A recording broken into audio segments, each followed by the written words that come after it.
I'm running out of time, Elizabeth. The land is dying. When the trailer for Horizon Forbidden West came out, I thought it was just your typical DLC, where you'd have the base game and then download the DLC onto the game copy you already had. Boy, was I wrong. Sort of. When the game came out on February 18th, 2022, it turns out it's an entire new game that you had to download. And so, after dealing with both storage and purchasing issues, I was able to get my hands on a copy of the game.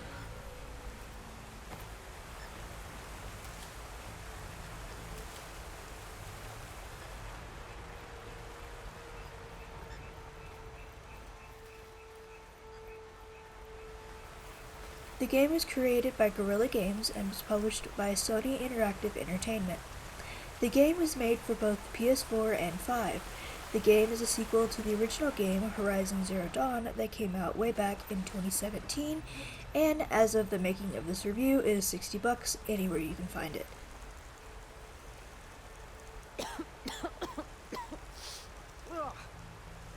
Whatever I just touched was slimy. I'll take your word for it.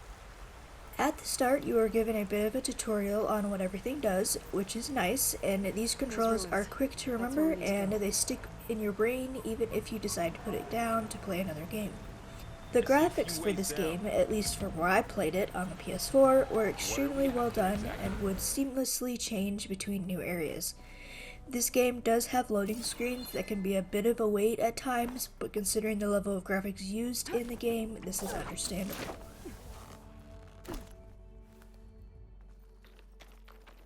This game picks up around 6 months after Zero Dawn and its DLC Frozen Wilds, and as such, the game was created with the thought in mind that you had played the game Zero Dawn beforehand, for it mentions several exploits that the main character Aloy accomplished.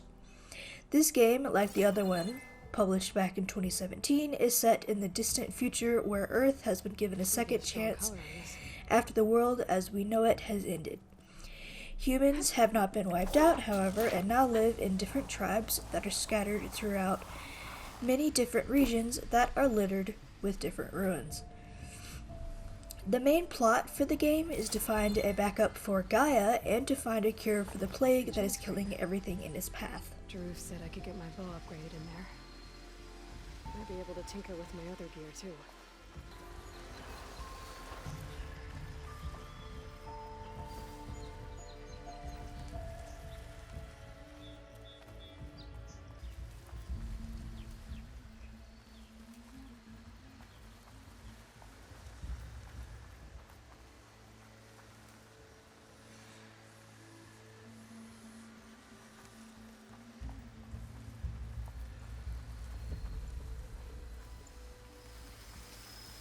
Can't override that now. Need to get data from the cauldron if I can find one.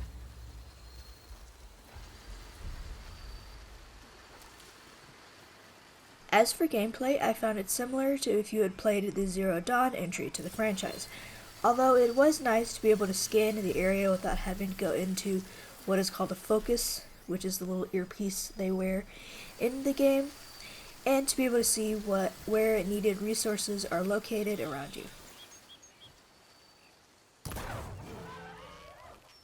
The HUD, or the thing that shows you what you're holding in your hands, or in your inventory, or where to go, is just like it was in the previous game. But I personally felt that because of its color, some of the time it would disappear, depending on what you were looking at, like the sky at certain times of a day, for instance. Within the game, you can save once you reach a campfire or reach a major plot or checkpoint in the game, but I actually found it takes you a while to get to a campfire, depending on how much you want to explore. The first campfire that you get to is located where the bulk of the game is played.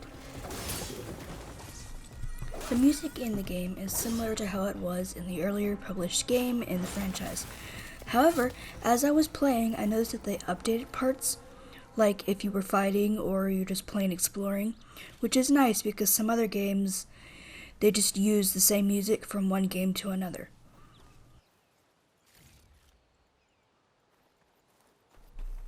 Overall, I would give this game a top of the mountain. Between the amazing graphics, storyline, and exploration, I came back to this game repeatedly when I just wanted something to lose myself in playing.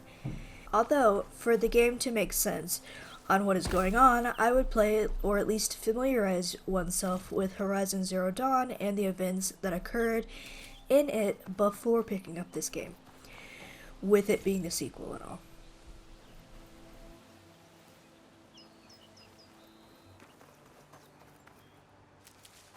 It's a dead machine. It must be a bristleback. Maybe Erend took it down?